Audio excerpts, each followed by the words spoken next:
नमस्ते दोस्तों, आज हम कक्षा 8वीं पाठ संख्या 13 पाठ के शब्दार्थ करेंगे, पाठ का सार करेंगे और अभ्यास के कुछ प्रश्न उत्तर करेंगे। तो आइए वीडियो को शुरू करते हैं। पहले शब्दार्थ करेंगे।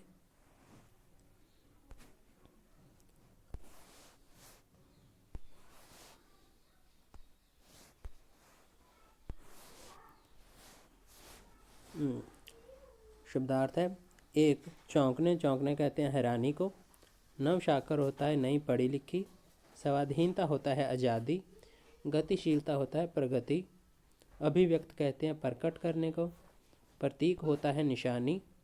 नवशाखर नई पढ़ी लिखी या किसी ने भी पढ़ाई की शुरुआत की हुई हो। कौशल प्रवीणता। शिविर सीखने के कैंप। फबतियाँ ताने।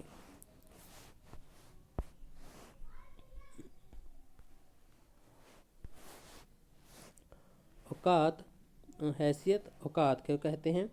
निर्भर कहते हैं आश्रित को, किसी दूसरे पे निर्भर हो जाना। इस्तेमाल का मतलब होता है उपयोग करना। अगवा कहते हैं अगवाई करने वाले को, आगे चलने वाले को। यकीन कहते हैं विश्वास को। आवेग कहते हैं जोश को। रोज़मर्रा प्रतिदिन का काम को हम कहते हैं रोज़मर्रा का काम, मतलब रोज़मर्रा भी दिन में जो भी हम काम करते हैं। प्रशिक्षण होता है सिखाना। हक्का बक्का होता है चकित रहना या हैरान रह जाना। वृद्धि होता है ज़्यादा।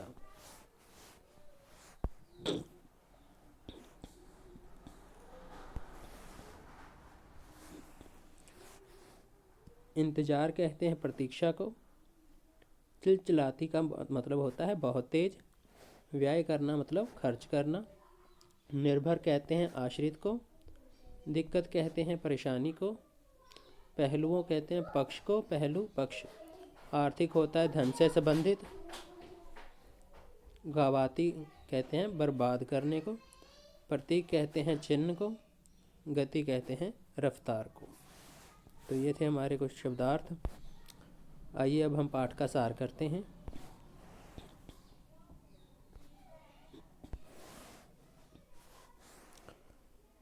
लेखक इस रिपोर्ट के द्वारा बताते हैं कि जंजीरों द्वारा समाज में फैली हुई रूढ़ियाँ संकेत कर रही हैं कि हमारे पुरुष प्रधान समाज में नारी को हमेशा से दबना पड़ा है।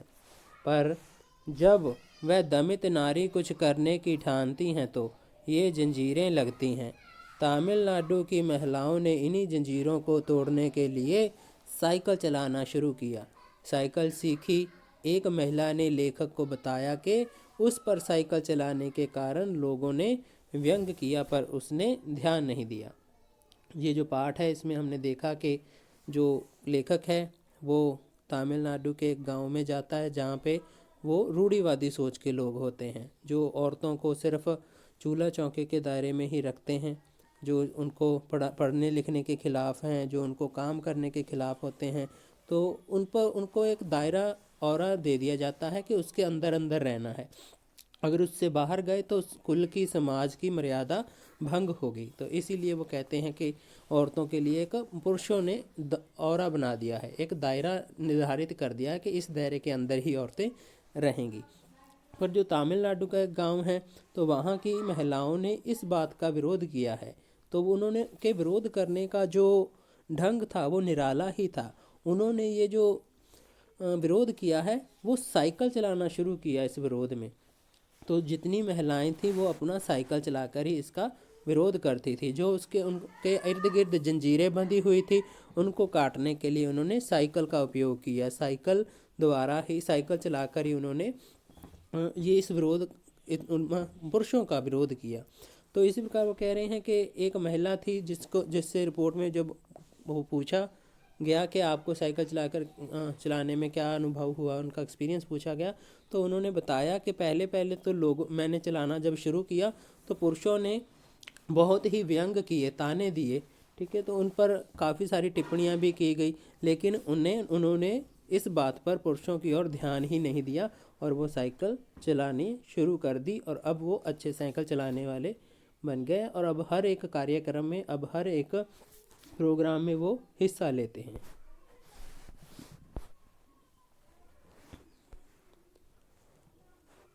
तो आगे हैं लेखक बताते हैं कि फातिमा नामक एक महिला को साइकिल का इतना चाव था कि वो रोज़ आधा घंटा किराए पर साइकिल लेती थी। गरीब होने के कारण वह साइकिल खरीद नहीं सकती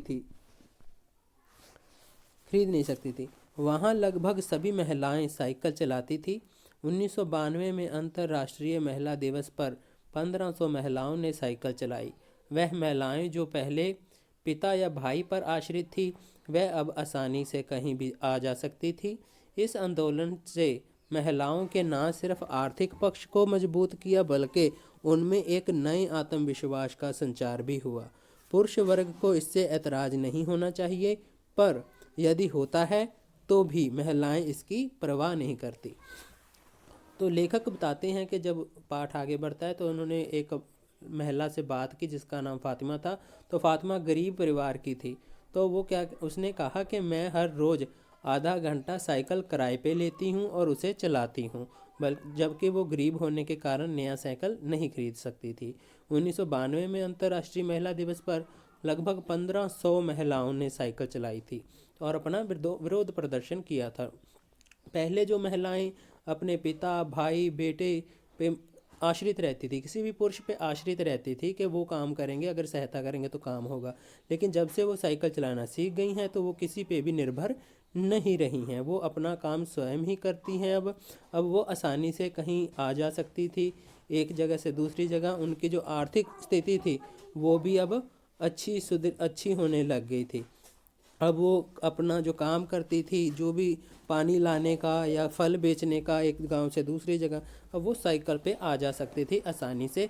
इस साइकिल ने उन्हें बहुत ही मजबूत बनाया था, उनका आत्मविश्वास बढ़ाया था। तो इसीलिए वो साइकिल चलाना पसंद करती थी। लेकिन जो पुरुष थे उन पर ताने लगाते थे, टिप्पणियाँ करते थे।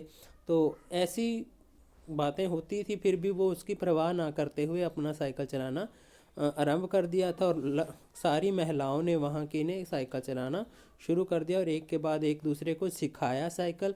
और सभी अब आंदोलन के जरिए वो साइकिल, जब भी कोई भी आंदोलन करना हो तो साइकिल चला के आंदोलन करती हैं।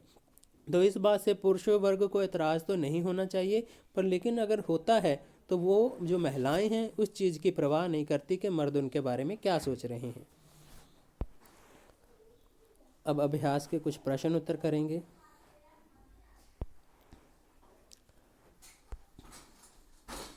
प्रश्न संख्या 1 है, उन जंजीरों को तोड़ने का जिनमें वह जकड़े हुए हैं।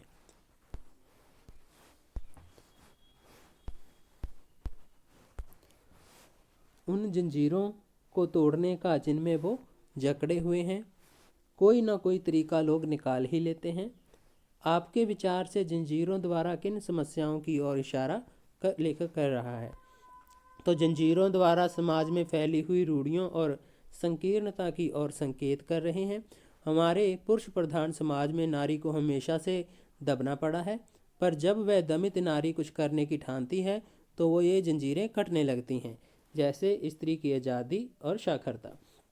तो जैसे कि हम जानते हैं, ये जो पुरुष प्रधान समाज है इसमें क्या है, नारी को हमेशा ही एक औरा दे दिया जाता है, एक दायरा निर्धारित कर दिया जाता है जिसके बीच में नारी ने अपना जीवन बिताना होता है। लेकिन जब ये पुरुषों द्वारा बनाए गए नियम थोपे जाते हैं स्त्रियों पर तो वो दबना पसंद नहीं करती हैं। और जो दमित नारी होती हैं, जिसको दबाया जाता है, वो ठान लेती हैं इसका विरोध करने के लिए। तो जब वो ठानती हैं विरोध करना, तो ये जो जंजीरों में बंधी हुई है, नियमों के जंजीरों में नारी, तो वो उन्हें तोड़ना, उन्हें जंजीरों को काटने शुरू कर देती है। तो जिसमें जो पुरुष प्रधान समाज है वो कहता है कि स्त्रियों को आज़ादी नहीं होनी चाहिए, पढ़ना लिखना स्त्रियों के लिए नहीं बना है। तो ऐसी जो रूढ़िवादी नियम हैं, जो पुराने नियम हैं, उनको वो तोड़ती हैं। और आज आप देख ही सकते हो कि महिलाएं पढ़ भी रही हैं और आज़ादी से हर एक फील्ड में अपना कार्य करके सबके सामने प्रस्तुत भी हैं और अपनी आज़ादी के लिए संघर्ष करती रहती हैं समय समय पर। प्रश्न संख्या 2, क्या आप लेखक की इस बात से सहमत हैं? अपने उत्तर का कारण भी बताइए। अब जो स्त्रियां हैं, ठीक है, तो वो स्त्रियां के बारे में जो लेखक ने कहा है कि वो जो दमित स्त्रियां होती हैं वो जब ठान लेती हैं तो ये जो रूढ़िवादी जंजीरें हैं इनको कटने शुरू कर देती हैं। और इस बात से क्या आप सहमत हैं? अपने उत्तर का कारण भी बताना है आपने। तो उत्तर है, हम लेखक की इस बात से पूर्ण सहमत हैं, क्योंकि जब जब किसी पर जंजीरें कसी जाती हैं तो वह इन रूढ़ियों के बंधनों को तोड़ डालती हैं। समय के साथ साथ विचारधाराओं में भी परिवर्तन होता रहता है। जब ये परिवर्तन होने प्रारंभ होते हैं तो समाज में एक ज़बरदस्त बदलाव आता है जो उसकी सोचने समझने की धारा को ही बदल देता है। मनुष्य आज़ाद स्वभाव का प्राणी है। वह रूढ़ियों के बंधन को बर्दाश्त नहीं करता और उसे तोड़ देता है। जैसे तमिलनाडु के पुडुकोट्टई गांव में हुआ है। महिलाओं ने साइकिल चलाना आरंभ किया और समाज में एक नई मिसाल रखी।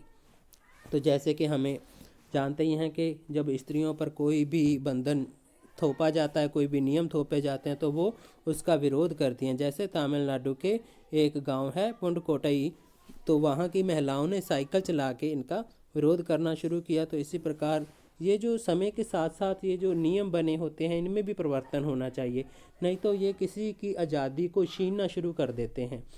तो ऐसे नियमों का खंडन होना चाहिए, समय समय पर इनको बदलना चाहिए। अगर इनमें बदलाव होता रहेगा तभी ये अच्छे नियम रहेंगे, नहीं तो ये एक रूढ़िवादी सोच, पुराने नियम ही बन के रह जाएंगे जो लोगों को सिर्फ कष्ट देंगे।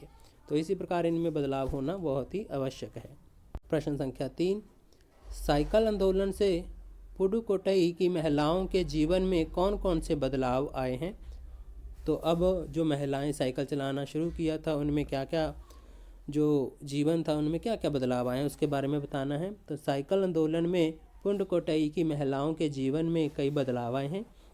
पहला क्या है, साइकिल आंदोलन से महिलाएं छोटे मोटे बाहर के काम स्वयं करने लगी है। तो पहले क्या था, जब भी वो काम करने बाहर जाती थी उनको अपने बेटे, भाई या पिता या पति पर निर्भर रहना पड़ता था, ताकि वो जब सहायता करेंगे तभी वो छोटे मोटे बाहर के काम कर पाएंगी, जैसे कि बसों तक सामान लेके जाना या दूसरे गांव छोड़ के आना। तो इस बात से अब वो साइकिल चलाना सीख गई तो वो छोटे मोटे काम अब स्वयं ही करने लग गई हैं। दूसरा, साइकिल आंदोलन से वह अपने उत्पाद कई गांव में ले जाकर बेचने लगी। तो जो पहले काम करती थी औरतें, उनको एक गांव से दूसरे गांव जाना पड़ता था तो पैदल ही जाती थी, ठीक है, तो समय भी काफ़ी लगता था। तो इसी कारण अब वो साइकिल चलाना सीख गई हैं, तो इसीलिए वो साइकिल चलाकर समय की भी बचत करती हैं और दूर गांव तक भी 2-3 गांव में चक्कर लगा के अपना सामान बेच आती हैं। अपना जो भी उत्पाद है घर का तो वो बेचना दूर दूर तक जाके बेच सकती थी आसानी से।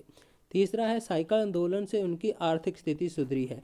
अब जब उनका काम अच्छा हो गया, अब वो 2-3 गांव में जाके अपना फल वगैरह जो भी बेचते थे, सब्जियां वगैरह, तो वो वाला काम ज़्यादा गांव में जाकर बेच पाते थे, समय बचता था। तो इसी कारण से उनकी जो इनकम थी, आर्थिक स्थिति थी, वो सुधर गई थी। अब साइकिल आंदोलन से समय और श्रम की बचत होती है। तो पहले वो जब काम करती थी तो उनकी मेहनत ज़्यादा लगती थी और समय भी काफ़ी लग जाता था एक ही काम को। तो जब से उन्होंने साइकिल चलाना सीखा है उससे उनकी मेहनत भी कम लगती है और उनको समय की भी उनकी बचत हो जाती है। तो पांचवा, साइकिल आंदोलन ने उन्हें आत्मनिर्भर बनाया। तो बिल्कुल आत्मनिर्भर बनाया है, क्योंकि पहले वो लोगों पर, अपने जो समाज के पुरुष थे उन पर ही निर्भर रहती थी। अब वो स्वयं ही अपने ऊपर विश्वास करके अपनी मेहनत से अपने काम को सफल करती हैं। प्रश्न संख्या 4, शुरुआत में पुरुषों ने इस आंदोलन का विरोध किया, परंतु आर साइकिल्स के मालिक ने इसका समर्थन किया। तो एक आर साइकिल जो बने थे, लड़कियों ने, महिलाओं ने खरीदने शुरू किए थे, उसका मालिक था, तो उसने सिर्फ महिलाओं का समर्थन किया था, बाकी सारे पुरुषों ने इसका विरोध किया था। उसके बारे में है, तो शुरुआत में पुरुषों ने इस आंदोलन का विरोध किया, परंतु आर साइकिल्स के मालिक ने इसका समर्थन किया, क्योंकि आर साइकिल के मालिक की आय होती है इनकम, आमदन, तो आय में वृद्धि हो रही थी। यहाँ तक कि लेडीज साइकिल कम होने से महिलाएं जेंट्स साइकिल भी खरीद रही थी। आर साइकिल के मालिक ने आंदोलन का समर्थन स्वार्थवश किया। तो शुरुआत में जब साइकिल आंदोलन महिलाओं ने शुरू किया तब सारे के सारे पुरुषों ने उस आंदोलन का विरोध किया था। लेकिन एक आर कंपनी थी, साइकिल की कंपनी, साइकिल बनाने की बेचने की कंपनी थी, तो उसका जो मालिक था उसने सिर्फ महिलाओं का समर्थन किया था। वो इसलिए किया था क्योंकि जब महिलाएं साइकिल चलाएंगी तो ज़्यादा से ज़्यादा साइकिल बिकेंगे और उसकी इनकम बढ़ेगी, उसके साइकिल बिकेंगे तो उसको एक अपना स्वार्थ था कि पैसा आएगा। तो वो महिलाएं क्या करती थी, लेडीज़ साइकिल खरीदती थी, चलाती थी। लेकिन जब लेडीज़ साइकिल की कमी हो गई तो उन्होंने जेंट्स साइकिल ही खरीदने शुरू कर दिए। तो इसलिए जो मालिक था उसने स्वार्थवश, अपना स्वार्थ पूर्ति के लिए उसने महिलाओं का समर्थन किया था।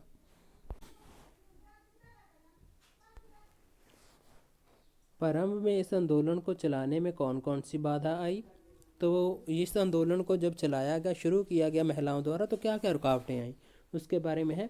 तो प्रारंभ में साइकिल आंदोलन चलाने में कुछ मुश्किलें आई। जैसे सर्वप्रथम गांव के लोग बहुत ही रूढ़िवादी थे, उन्होंने महिलाओं के उत्साह को तोड़ने का प्रयास किया। जैसे कि जो पुरुष प्रधान समाज था हमारा, वो गांव भी रूढ़िवादी सोच का था। तो उन्होंने जब महिलाओं ने साइकिल चलाना शुरू किया तो उन्होंने महिलाओं के उत्साह को डगमगाने के लिए उन पर ताने कसे, फबीतियाँ मतलब ताने मारे, उन पर टिप्पणियाँ की, उनको रोका, पर फिर भी वो किसी के कहने से नहीं रुकी। पर ये वाली जो समस्या उनको आम ही उस गांव में फेस करनी पड़ी, उनके सामने ये मुश्किल ज़रूर आई थी। तो दूसरा, महिलाओं के साइकिल चलाने पर उन पर फबीतियाँ कैसी, मतलब कि जब वो साइकिल चलाती थी तो उनको साइकिल चलाता देख जो मर्द थे वो उनको ताने मारते थे, उन पर टिप्पणियाँ करते थे। लेकिन जो महिलाएं थी उनका उन टिप्पणियों की ओर उस पर ध्यान ही नहीं दिया उन्होंने पुरुषों पर, तो और अपने साइकिल चलाने में मगन रही। महिलाओं के पास साइकिल शिक्षक का अभाव था। तो क्योंकि साइकिल शिक्षक के साइकिल चलाना सिखाना ये बहुत ज़रूरी था सभी औरतों को। तो क्या हुआ, तो वो साइकिल शिक्षक तो नहीं थे, तो महिलाओं ने क्या किया, खुद ही साइकिल सीखा और एक दूसरे को सहयोग किया, एक दूसरे को साइकिल चलाना सिखाया। और बाद में ये आंदोलन काफ़ी बढ़ गया, सभी ने साइकिल चलाना सीख लिया था। तो महिलाओं के पास साइकिल शिक्षक का अभाव था, जिसके लिए उन्होंने स्वयं साइकिल सिखाना आरंभ किया और आंदोलन की गति पर कोई असर नहीं पड़ने दिया कि जो आंदोलन था वो आगे बढ़ता गया, सभी ने साइकिल चलाना सीख लिया। प्रश्न संख्या 6, आपके विचार से लेखक ने इस पाठ का नाम जहाँ पहिया है क्यों रखा होगा? तो अब लेखक ने पाठ का नाम रखा है जहाँ पहिया है, ये पाठ का नाम क्यों रखा? तो इसके बारे में, पहिया गति का प्रतीक है।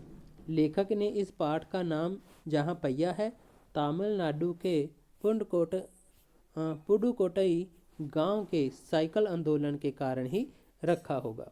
उस जिले की महिलाओं ने साइकिल चलाना शुरू किया, तब से उनकी परिस्थिति में सुधार आया तथा उनके विकास को गति मिली। इसीलिए लेखक कहते हैं कि ये बात उस जिले की है जहाँ पहिया है। तो तमिलनाडु का एक गांव है पुडुकोट्टई, वहाँ की महिलाओं ने साइकिल चलाना शुरू किया था, तो साइकिल आंदोलन की शुरुआत ही वहाँ से हुई थी। तो जो पहिया है वो एक गति का प्रतीक है, ठीक है, तेजी रफ्तार का प्रतीक है, रफ्तार का चिन्ह है। तो इसीलिए जो लेखक है उसने जहाँ पहिया है पाठ का नाम उसी गांव की महिलाओं द्वारा साइकिल आंदोलन जो किया उन्होंने, उसी आंदोलन के कारण ही इसका नाम जहाँ पहिया है वहाँ रखा है। क्योंकि उनके द्वारा ही ये जो परिस्थिति पैदा हुई थी उसमें सुधार आया था, महिलाओं को आत्मविश्वास बढ़ा था, उनको विकास और गति मिली थी। इसी कारण उन्होंने ये शीर्षक रखा जहाँ पहिया है। प्रश्न संख्या 7, अपने मन से इस पाठ का कोई दूसरा शीर्षक सुझाइए। अपने दिए हुए शीर्षक के पक्ष में तर्क दीजिए। तो अब अपनी तरफ से कोई शीर्षक देना है, हेडिंग देना है, पाठ का नाम देना है, तो क्या देंगे? तो इस पाठ के लिए उपयुक्त नाम साइकिल आंदोलन भी हो सकता है। अब एक पाठ का नाम है जहाँ पहिया है, और अगर हम देना चाहें तो हम एक नाम और दे सकते हैं, साइकिल आंदोलन। क्यों? क्योंकि साइकिल आंदोलन इस पाठ की केंद्रीय घटना है तथा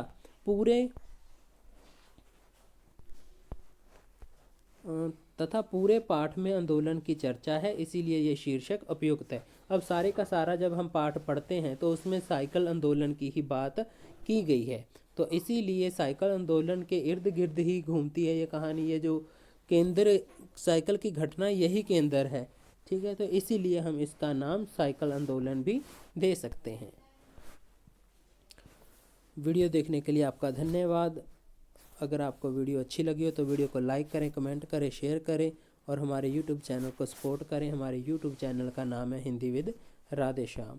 तो आप हमारे यूट्यूब चैनल को सब्सक्राइब करना ना भूलिएगा। धन्यवाद।